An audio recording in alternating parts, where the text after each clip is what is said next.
In the beginning, there was the void, and endless, boundless emptiness and absence, but there was also a spark, a chance encounter that would prove that the cube is greater than the sum of its parts. Matter only existed on a subcubical level.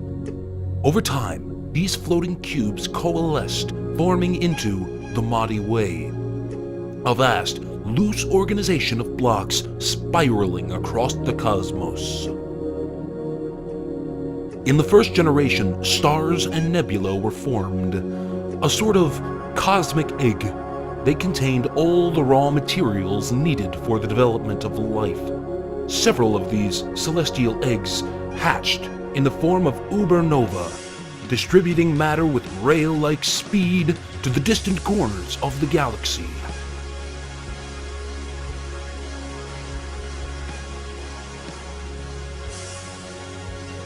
Now we shift our focus to a slightly smaller section of the cubiverse. Bits of material that were sent out gradually lost velocity and collapsed together, floating and bonding in a process known as accretion, each according to its kind and gravitational attraction. Time passed. The science of geology was invented, that is, the science of pressure and time. Deep in the center of the cube is a core filled with molten iron and other metals. Celestial bodies and comets that were late to the formation of our cube fell to the surface and buried themselves there.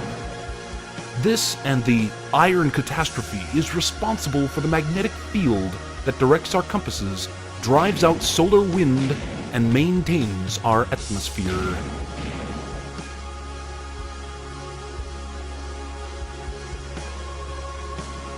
$4.5 billion years ago, the future home of our species, our planet, enters a furious adolescence.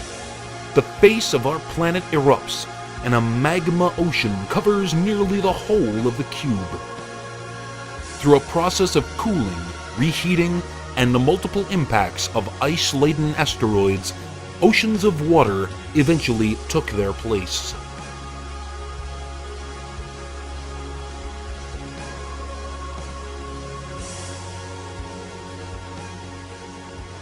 DNA, the building blocks, if you will, of life as we know it. Developed here in primordial soup, or perhaps marooned here by some passing interstellar traveler unable to escape the Earth's gravity, prokaryotic cells took shape and multiplied at a fantastic rate by a process called meiosis. Nature now existed at a cellular level. These families of bacteria, amoeba, and viruses traveled across the cube, eventually reforming themselves into the first multicellular organisms. These creatures fed, grew, and presumably mutated into all the various forms of life on our cube. But the creatures with solid exoskeletons are what formed the very beginning of our fossil record. Through a process of natural selection and common descent, plant life begins to flourish and blossom, seeding the atmosphere with oxygen. Fish grew fins that became stronger with each generation.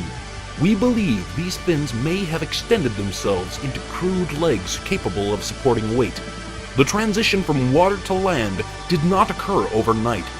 Our amphibious tetrapods spent more and more time on the land, developing a growing confidence and an eventual appreciation for breathing air instead of water.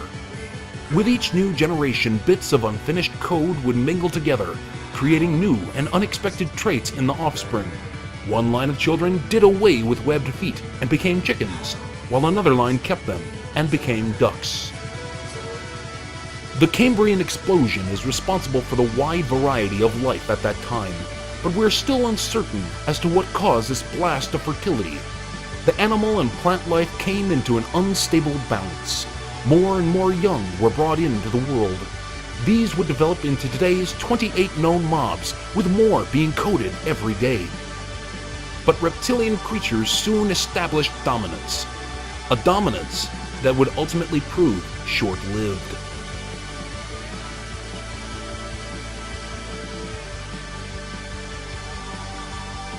For deep beneath the surface of the cube, primal tectonic forces strained against each other, tearing the continents apart, leaving geologic wonders like the Farlands in their wake. Continental drift reshaped the surface of the cube, tearing apart the supercontinent and slowly distributing them to all edges of the cube over the course of millions, if not billions of years. Dirt and rock were melted into magma by a process called mantle convection and redeposited elsewhere by volcanic eruption. Meanwhile, the lizards and other creatures of the Earth fought amongst themselves in petty struggles for dominance. But these struggles would soon be shown to be without consequence. The exact cause is unknown, but we believe it likely that a runaway chunk from galaxies unknown crashed down to the cube, leading to the rapid extinction of the dinosaurs. This would also explain the radical evolution of the first creepers and their quick ascendance in becoming the cube's dominant species.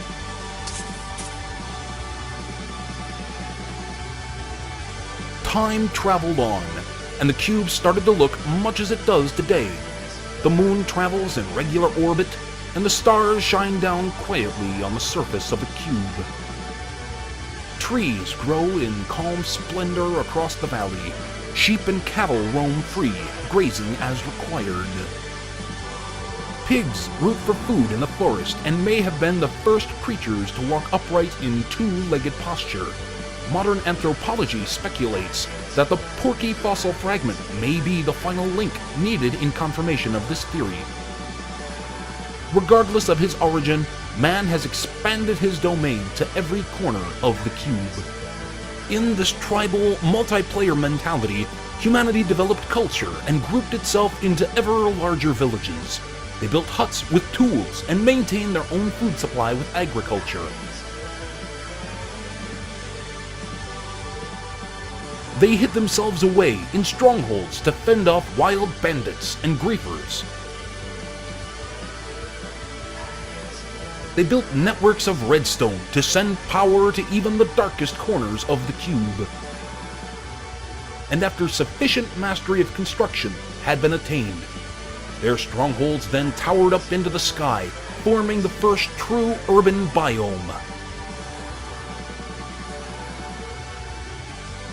And after all of this, we started building on a miniature scale, eventually resulting in Miniac, the first functional computer. And in 1979, His Holiness Marcus Pierson was born. He would go on to establish Mojang Studio and release Minecraft to the public at large. The skies call to us. If we do not destroy ourselves, we will, one day, venture to the stars. Or perhaps, if fortune smiles favorably, the stars will venture to us.